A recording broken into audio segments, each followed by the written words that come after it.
Welcome to Voyage Daily Tech, the most important news personalized for you every day, supported by Voyage.com. After listening to today's news, you'll know first, Meta's $70 billion metaverse loss sparks a major pivot to AI, while its Ray-Ban glasses quietly outsell the Quest headset. So we'll discuss why this pivot signals a retreat from immersive VR and what it means for the AI-first wearable technology market. Second, China's AI video tools challenge OpenAI Sora with a good enough revolution, aiming to unbundle Adobe's Creative Suite. We'll analyze why this strategic split is a turning point and how it could affect the competitive dynamics of the entire creative software industry. Third, Mercedes-Benz scraps its pioneering Level 3 eyes-off self-driving system, citing the Level 3 trap and a collapsing lidar supply chain. Today, we'll take a closer look at this major setback and its implications for the future roadmap of autonomous vehicle development across the industry. Fourth, the US Greenlights Nvidia H200 chip sales to China but imposes a 25% tariff, shifting its strategy from a blockade to a toll booth. In this episode, we'll break down this Goldilocks policy and what it signals for the future of the US-China semiconductor technology competition. Fifth, Microsoft pledges to pay higher electricity rates for its AI data centers, a stunning move to avoid passing infrastructure costs to consumers. This discussion will reveal how this strategy connects to the massive power demands of the AI boom and what it means for future data center rollouts. Let's start with a single statistic that might just change your entire perspective on Meta. The company's Reality Labs, the division meant to build the metaverse, has now burned through over $70 billion in cumulative losses. A while back, we said the industry was making a strategic retreat from fully immersive VR. This is the price tag on that realization. So the thing is that $70 billion is a sunk cost so massive that Wall Street is actually rewarding Meta for finally admitting defeat. When Meta announced it was cutting the budget for Reality Labs, its stock price actually jumped over 5%. Investors were relieved. This signals that the market believes the original metaverse plan was a money pit, and pivoting, even after burning a fortune, is the smarter move. Remember when we broke down OpenAI's capital as a moat play, spending at a scale that locks out rivals? Investors are basically telling Meta to stop subsidizing the metaverse and put its chips on that AI arms race. That jaw-dropping number is the reason for a major course correction. Just 4 years after Mark Zuckerberg renamed his company to signal an all-in bet on virtual reality, Meta is hitting the brakes. The company is laying off more than 1,000 employees in its VR-focused division and shutting down multiple game studios. Continuing our last discussion about the industry's retreat from fully immersive VR, the situation this time is more drastic. This isn't a pause, it's closures and headcount cuts. What really brought this to a head was the impact on the developer community. By suddenly shutting down successful studios, Meta is sending a chilling message to the entire virtual reality developer community. This could trigger an exodus of top talent to more stable platforms like Steam, VR, or even Apple's Vision OS, leaving Meta's platform with less exciting content in the long run. One VR fitness app, acquired for $400 million, is now being shifted to maintenance mode, run by a skeleton crew with no new content planned. So where is all that money going? To artificial intelligence. A few days ago, we talked about the AI spending war. OpenAI aiming to pour over $1.4 trillion into infrastructure over the next several years, including that Stargate supercomputer plan with SoftBank and Oracle. That's the backdrop for Meta's pivot. This isn't just a pivot, it's a massive reallocation of resources. Meta is now spending billions to chase competitors like OpenAI and Google.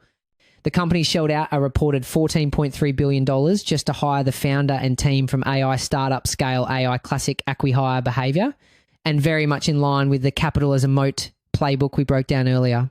Now, get this, that strategy, an acqui-hire, where you buy a company mainly for its talent, has been a reported disaster for Meta. The huge pay packages for new hires have created internal resentment, and their retention rate for this expensive AI talent is only 64%, far lower than competitors like Google DeepMind, which keeps nearly 80% of its key people. They are spending billions to buy an army that doesn't want to stay. We warn that writing giant checks doesn't guarantee loyalty. Talent is the soft underbelly of these capital-heavy strategies, and its capital expenditure budget is ballooning to over $70 billion for 2025. With even larger spending planned for 2026, all driven by AI Stack that against what we covered about OpenAI's plan to spend over $1.4 trillion, and you see the scale of the arms race Meta is stepping into. But the rabbit hole goes deeper. The metaverse isn't dead, but it's been completely reimagined. Horizon Worlds, which struggled to attract more than a few 100,000 users, is now being retooled to be more like Roblox, a platform that boasts over 150 million daily users. Meta is now actively courting Roblox developers and instructing its own teams to build simplistic, kid-friendly games, targeting an audience as young as 13. As we noted when we talked about the shift to ambient computing, the industry is favoring low-friction, lightweight experiences over heavy, high-immersion worlds. This is a huge red flag for safety advocates. Meta is now wading into the incredibly difficult world of protecting young users. Despite putting safety features in place, reports show that kids under 13 are already getting onto the platform, and they are trying to compete with a company like Roblox that has a decade-long head start in building the complex moderation systems needed to keep a community of millions of kids safe. The original vision of a revolutionary virtual world has been sidelined. As we said a while back, the dream of spatial computing is being put on hold in favor of wearable, AI-first experiences. And here's the ultimate irony in all of this. While Meta's big, expensive VR headsets are struggling, its other smaller bet is quietly winning. The AI-powered Ray-Ban smart glasses have sold over 2 million units since launching. In contrast, sales for the flagship Quest 3 headset have reportedly dropped by 30%. Believe it or not, Meta may be accidentally proving that people don't want an immersive metaverse. They want lightweight, useful AI that fits into their real lives. Remember our conversation about Google Glass feeling invasive and Vision Pro feeling isolating? These Ray-Bans sidestep both by looking normal and leaning on AI, not immersion. 4 years after betting the company on the metaverse, Meta is dismantling parts of that dream, spending billions more to chase its rivals in the AI race, and trying to turn its flagship virtual world into a copy of someone else's. And they're doing it in a world where the AI race is being defined by whoever can outspend the rest, from SoftBank's massive bet to OpenAI's Stargate push, which makes Meta's wearable win all the more strategically important. Speaking of the AI arms race, the battle isn't just about who has the most money or the best hardware. A new front has just opened up in AI video generation. A seemingly impossible collaboration became a reality yesterday. A new AI tool just dropped that lets you become a movie director in real time. You can tell a character to cry or dance, and it happens instantly as the video is being generated. This is the new battleground in AI, and an Alibaba-backed startup called PixVerse is throwing the first punch directly at OpenAI's Sora. While Sora became famous for its incredible video quality, one analyst says it's constrained by generation time and API cost. Sora is focused on perfection, creating stunning, hyper-realistic video with synchronized audio. It's aiming for the absolute ceiling of quality. But PixVerse is playing a different game entirely. It's all about speed and accessibility. We're talking about generating 1080p video clips in as little as 17 seconds. This isn't about creating a perfect Hollywood shot. It's about enabling real-time, interactive creation for everyone. But here's where the story gets bigger. This isn't just about one company. According to a top AI benchmarking firm, of the top 8 AI video generation models in the world, all but one are from Chinese companies. An analyst put it bluntly, Chinese players are taking a different path. They are turning video generation into a scalable, low-cost, high-throughput production tool. The situation presents a fascinating duality. The US approach, exemplified by Sora, targets high-end, premium content creation, while at the same time, the Chinese approach is aiming to democratize video for the mass market. It's the good enough revolution, and it's happening at a breathtaking scale. The numbers are staggering. One Beijing startup claims its framework can create videos 100 to 200 times faster. Another expert went on record saying that compared to these new tools, most of the US products are relatively simplistic and minimal in their user experience. But that's not the whole picture. PixVerse isn't just a video generator. It's a social platform. It has features like Remix, where users can take a video, apply a new style, and share it in a social feed. You see, they are using the exact same playbook as TikTok. Build a community, let content go viral, and use that user data to train even better models. It's a social flywheel for building AI, This speed and accessibility is creating a massive power shift. The pressure is now on legacy software giants like Adobe, whose famous Creative Suite is now seen by experts as vulnerable to being unbundled by these hyper-focused AI tools. This unbundling is a huge threat. For decades, you had to buy Adobe's entire expensive suite to get the best tools. Now, you can get a specialized, low-cost AI tool for video from PixVerse, another for images from Midjourney, and another for audio. Each one is chipping away at Adobe's all-in-one dominance. Adobe is fighting back by integrating its own AI, Firefly, but it's now fighting a war on multiple fronts against faster, more focused rivals. And here's where it gets interesting. This is happening even as US venture capital investment in Chinese AI has plummeted due to geopolitical tensions. Funding from US investors dropped over 50% in just 1 year.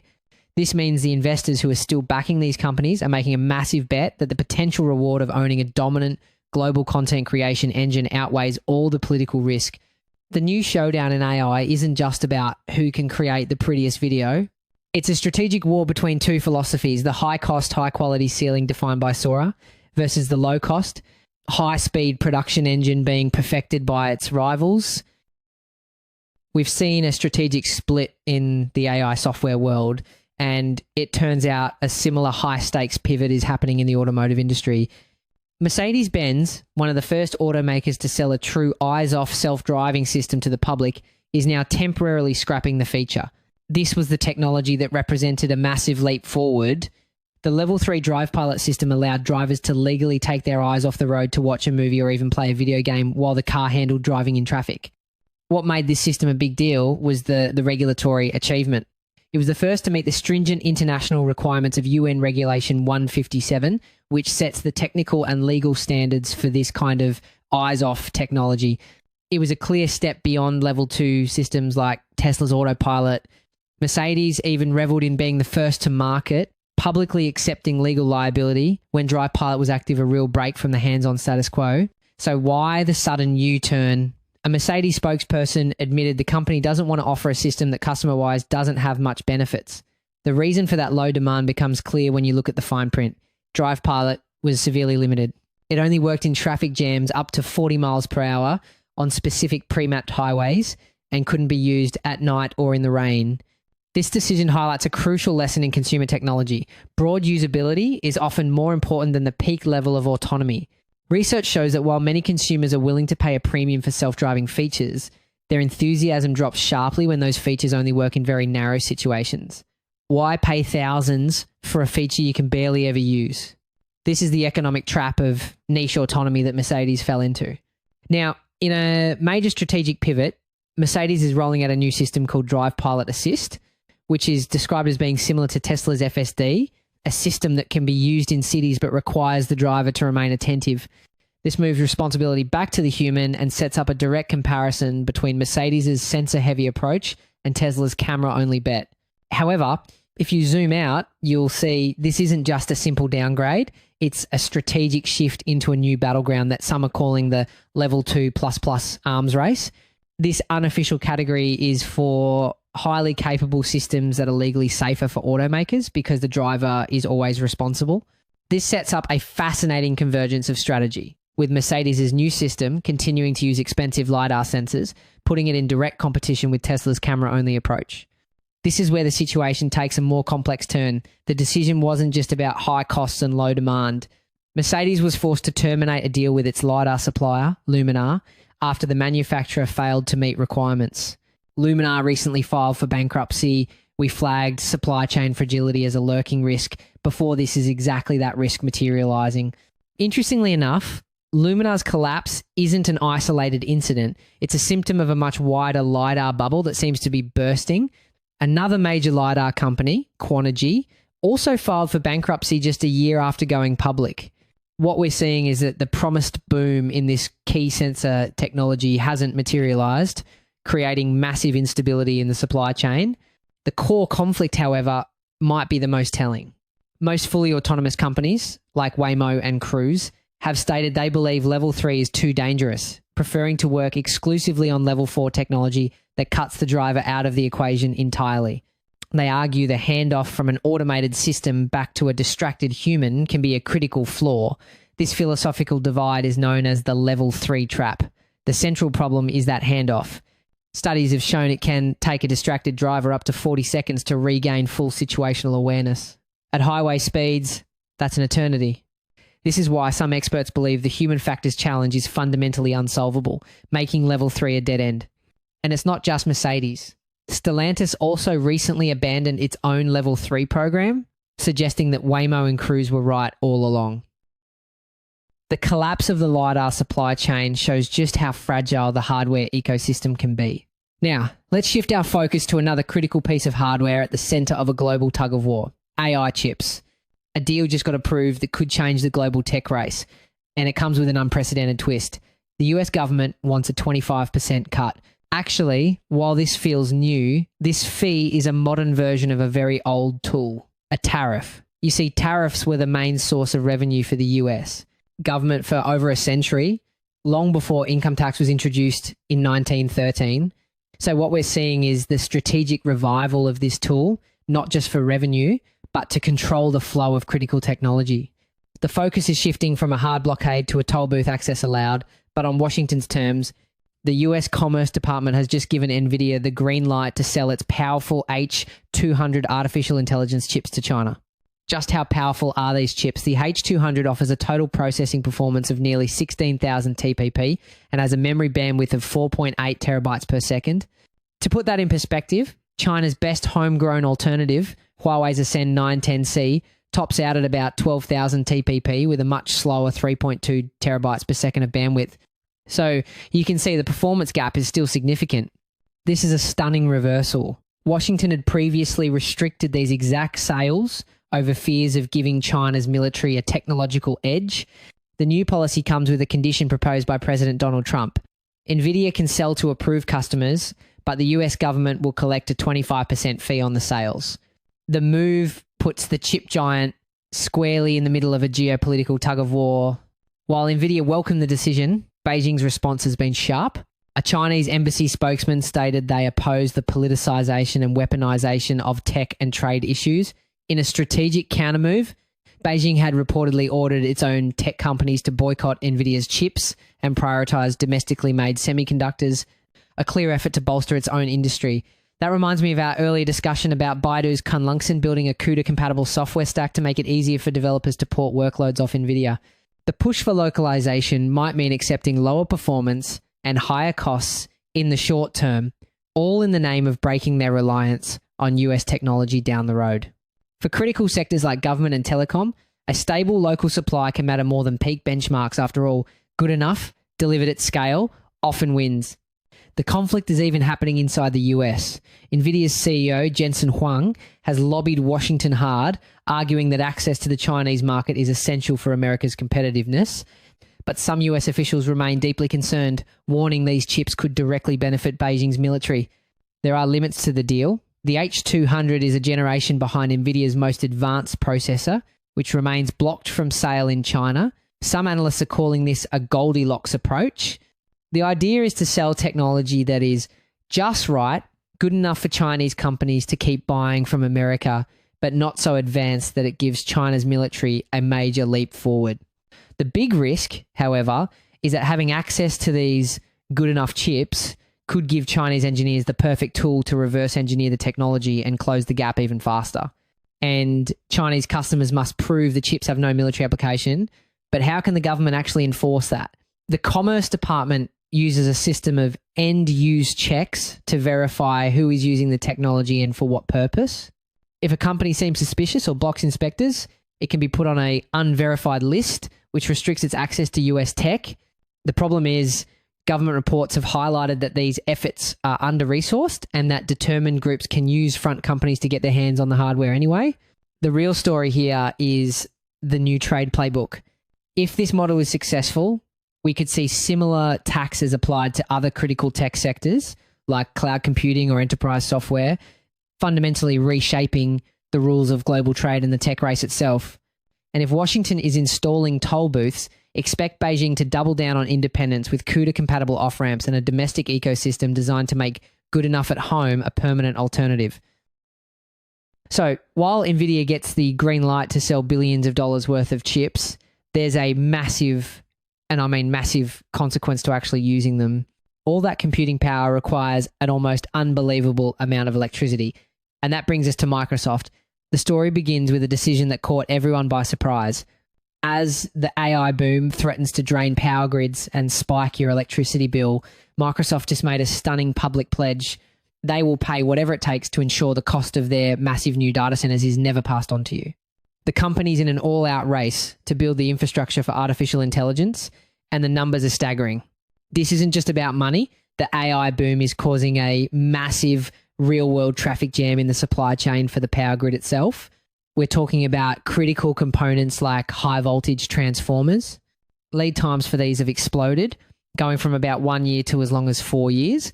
Speed is everything in this race, and this kind of squeeze can become the real bottleneck for AI expansion. In just one quarter, Microsoft spent nearly $35 billion on cloud and AI infrastructure, a 75% jump year over year. And according to CEO Satya Nadella, the company plans to nearly double its data center footprint in the next 2 years. But this explosive growth has a cost. Communities have already started pushing back against the massive power and water consumption, with one planned data center in Wisconsin getting scrapped after local feedback. For example, in places like Virginia, the massive power draw from data centers has been linked to residential power price increases of 12 to 16%. On top of that, companies like Amazon Web Services have received huge tax breaks while local residents see their bills go up. This is the exact public relations nightmare Microsoft is trying to avoid. This is where the story takes a sharp turn. Instead of fighting for discounts, Microsoft is doing the exact opposite. In Wisconsin, the company is actively asking the state's Public Service Commission to raise the electricity rate it pays. So a company asking to pay times more asterisk. It sounds counterintuitive, but there's a specific mechanism behind it. What Microsoft and the local utility have proposed is a brand new rate class, essentially a very large customer tariff. The idea is simple.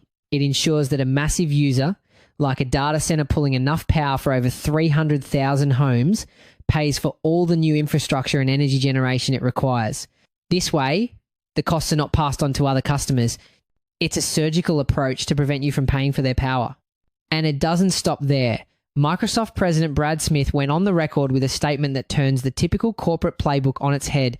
He said, "We will not go into a local community and ask them to create a local property tax reduction or abatement in order to attract a data center from Microsoft. The company is vowing to pay its own way, covering infrastructure costs and adding to local tax bases without asking for a handout." Even the White House has weighed in. President Donald Trump stated his administration has been working with Microsoft on changes to ensure that, in his words, Americans don't pick up the tab for their power consumption. This isn't happening in a vacuum, you know. The administration has been making a major push to accelerate AI infrastructure development across the country. This includes efforts to streamline federal permitting and even a controversial directive to find coal resources that could power new data centers. So when you hear the White House weighing in, it's part of a much larger, coordinated industrial policy to secure America's dominance in AI. This isn't just a PR move, it's a calculated strategy. By offering to pay a premium and asking for higher rates, Microsoft is attempting to remove the single biggest obstacle to its AI expansion, public opposition. The company is paying to clear the path, accelerating its plan to dominate the future of artificial intelligence, even if the upstream constraints on transformers, power, and water don't magically disappear. That's it for today on Voyage Daily Tech. Follow, share, and stay tuned for daily updates coming your way tomorrow.